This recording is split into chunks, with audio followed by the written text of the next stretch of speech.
Hey, good evening, everyone.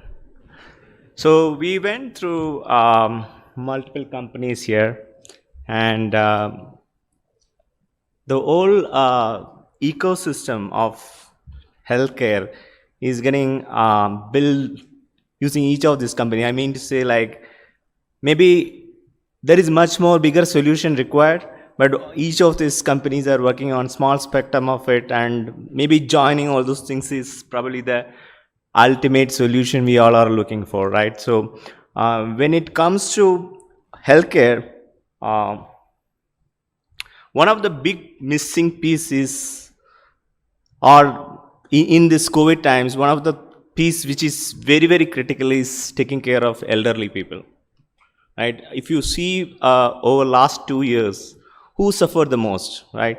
That's elderly people. So not only just from accessibility of or continuum of their care, also because of the mental pressure they have gone through sitting at home, living the space which they were comfortable. What I meant here is like they are used to going out and interacting with people. All of this is like all of a sudden shut down, right?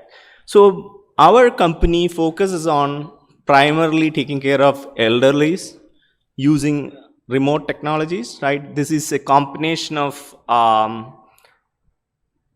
IoT enabled devices which can measure their vitals, plus a solution which is oriented towards AI using AI to measure health vitals. That's where we are placed.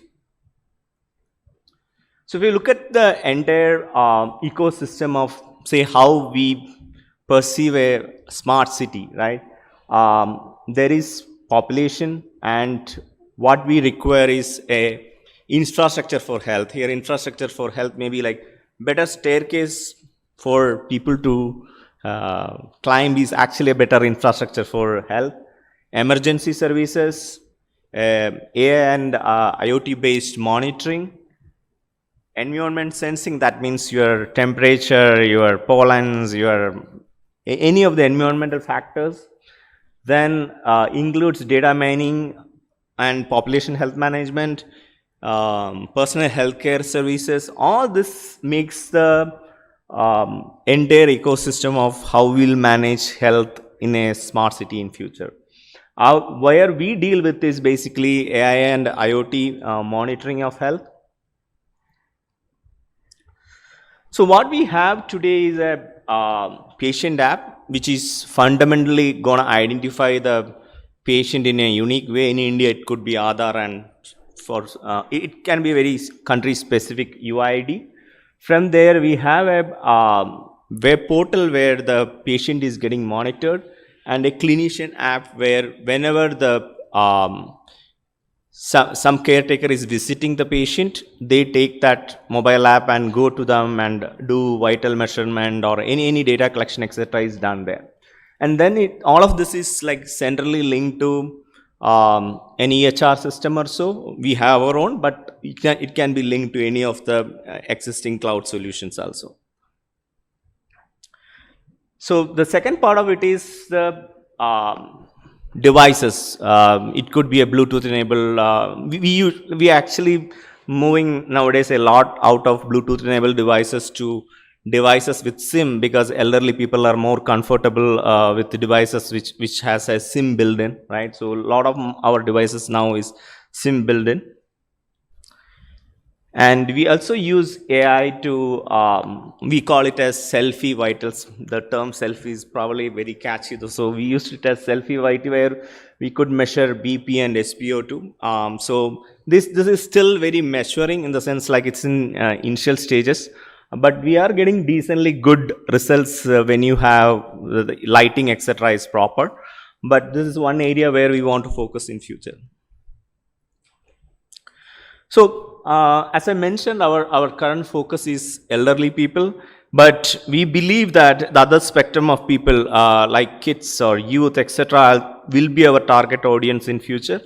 That's how we are going to approach this problem.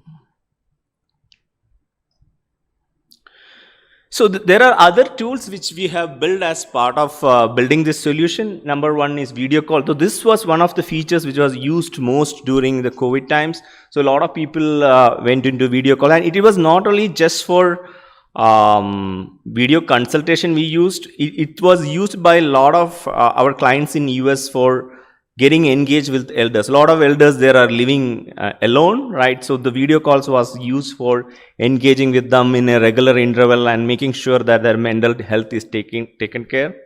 Then we have text message and audio call, both services built into the system. We have forms. So usually these forms are forms used for collecting data from patients, right? Lot of these forms are actually used in US. In India, it's not very popular, but even things like surveys we can build after the patient, before screening the patient. We have survey forms which the patients can fill, and then probably the caretaker takes it up. We give a lot of focus for education. So we can we have this task list created. This is actually inspired by the book checklist, right? So you can have couple everyday morning checklist created for the patients, which they can follow up. Like once they have done with one task, they can just check it, and they can basically see a trend of how they are managing their health. There are a lot of videos, tutorials, blogs, etc. We have a platform built where we can build these tutorials, etc.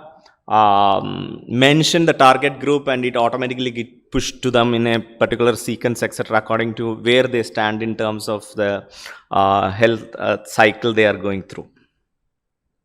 So we use something called a health index for that. So according to their health index, the articles, etc., get pushed to them in their life cycle in the health. Right, and obviously we have an appointment management system, so people can book appointments online. So we have options of creating episodes and care plans and so on and so forth. I will just skip this part, but I will come to the last and probably the one of the most important part is we have created something called a Rotman Index. This is a FDA approved index. So it's basically some sort of a survey, I can say. So we ask patients around 60-65 questions. So based on that, we will be predicting whether the patient will get hospitalized in X number of days or not, right? So this survey usually is taken by a qualified person. So they go to the patient's home, ask these questions, assess them, and they answer the question. According to the answer, we create a score, and that score can predict whether the patient will get hospitalized. So this is definitely useful in India, but it's also used a lot in US, because if a person gets admitted again within X number of days, right, in US it's not considered good as here, right? So but that's where it's used a lot in US. And we have like lot of reports which we generate, which can be used for understanding the health of the patient and billing, so on and so forth. So this is a complete suite we have built, right, which basically collects all the data from the patient. We have analysis, and we have the Rotman Index, we have devices. All this together provides them a complete health report. So there is the middle one is a health report which we generate. So this is a very complete comprehensive report which we generate, where by just looking into this report they can understand all the various parameters of the patient, not only specific data but over a time. That's pretty much from my side. Thank you.